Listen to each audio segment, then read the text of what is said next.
Hello बच्चों, चलिए अब हम अपने प्रश्न को समझते हैं। हमें अभिकथन दिया है बीजों का स्ट्रेटिफिकेशन उसके अंकुरण को प्रेरित करता है, और फिर कारण दिया है कि स्ट्रेटिफिकेशन जिबरेलिन तथा साइटोकाइनिन को प्रेरित करता है। अब हमें अभिकथन और कारण के आधार पर जो विकल्प दिए हैं उसमें से सही विकल्प का चयन करना है। तो हमारे प्रश्न की मुख्य अवधारणा क्या होगी?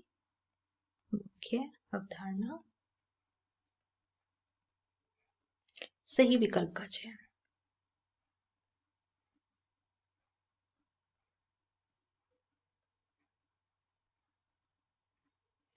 देखो, हम स्ट्रेटिफिकेशन के बारे में समझते हैं। पहले क्या होता है, जब भी कोई बीज हो और वो बीज ठीक से ग्रो नहीं कर पाता, जर्मिनेट नहीं कर पाता, अंकुरित नहीं कर पाता, तो क्या करते हैं, उसको हम एक स्पेशल ट्रीटमेंट देते हैं, है ना। तो उससे क्या होता है कि उसके अंकुरण की जो प्रतिशतता होती है वो बढ़ जाती है। जैसे कि देखो, अगर आपने अरंड का बीज देखा हो, अरंड का बीज जो होता है उसके ऊपर इतना मोटा सा एक सेल लगा हुआ होता है, ऐसे कुछ सेल सा लगा हुआ होता है ना।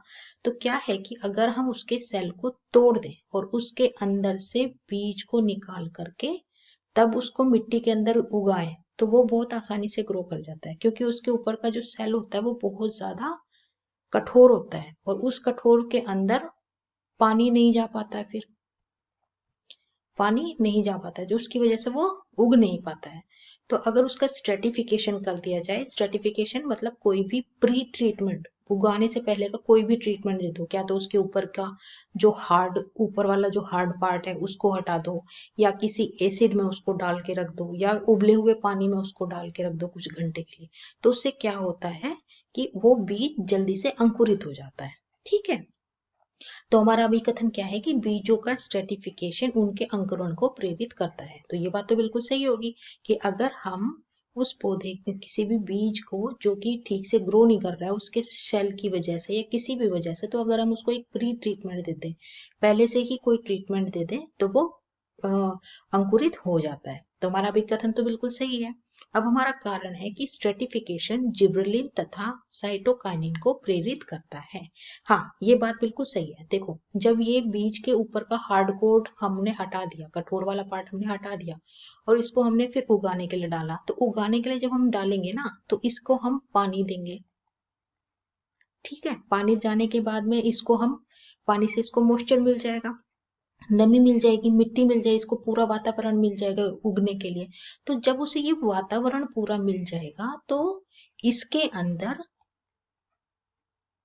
जिब्रेलिन और साइटोकाइनिन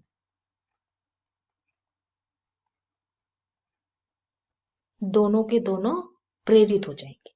ठीक है, क्योंकि जिब्रेलिन और साइटोनिन क्या होगा कि जो ये बीज है, इससे जो आगे को पौधा बनेगा उसमें ये उसकी सहायता करेगा। तो यहाँ पे हमारा कारण भी बिल्कुल सही है कि स्ट्रेटिफिकेशन जिब्रेलिन तथा साइटोकाइनिन को प्रेरित करता है। अब हम अपने अभिकथन और कारण के आधार पर सही विकल्प का चयन करते हैं। देखो, क्या कहता है कि ए और आर दोनों सत्य हैं और आर ए की सही व्याख्या करता है। ये विकल्प हमारा गलत है, क्योंकि बीज का स्ट्रेटिफिकेशन उनके अंकुरण को प्रेरित करता है, ये बात भी सही है। स्ट्रेटिफिकेशन जिब्रेलिन और साइटोकाइनिन को प्रेरित करता है, ये भी सही है, लेकिन इनका डायरेक्ट कोई भी एक दूसरे से संबंध नहीं है। तो हम ये नहीं कह सकते हैं कि जो हमें अभिकथन का कारण दिया है वह सही है। ये दोनों अपने में एक दूसरे में सही हैं, लेकिन इस अभिकथन के कंसर्न में, इस अभिकथन के बारे में अगर हम बात करें, तो उसके लिए कारण बिल्कुल भी सही नहीं है। तो अब हमारा ब विकल्प क्या कहता है कि ए और आर दोनों सत्य हैं, लेकिन आर ए की सही व्याख्या नहीं है। हाँ, ये विकल्प बिल्कुल सही है। स कहता है कि ए सत्य है लेकिन आर असत्य है, गलत। दोनों सत्य हैं। कि ए असत्य है लेकिन आर सत्य है, ये भी गलत। और ई कहता है कि ए और आर दोनों असत्य हैं, हमारा ये विकल्प भी गलत है। ठीक है, तो अब हमारा अभिकथन और कारण के आधार पर हमारा सही विकल्प क्या है कि अभिकथन और कारण दोनों सत्य है, लेकिन जो कारण है वह अभिकथन की सही से व्याख्या नहीं करता। आशा करती हूँ आपको इस प्रश्न का हल समझ आया होगा। धन्यवाद।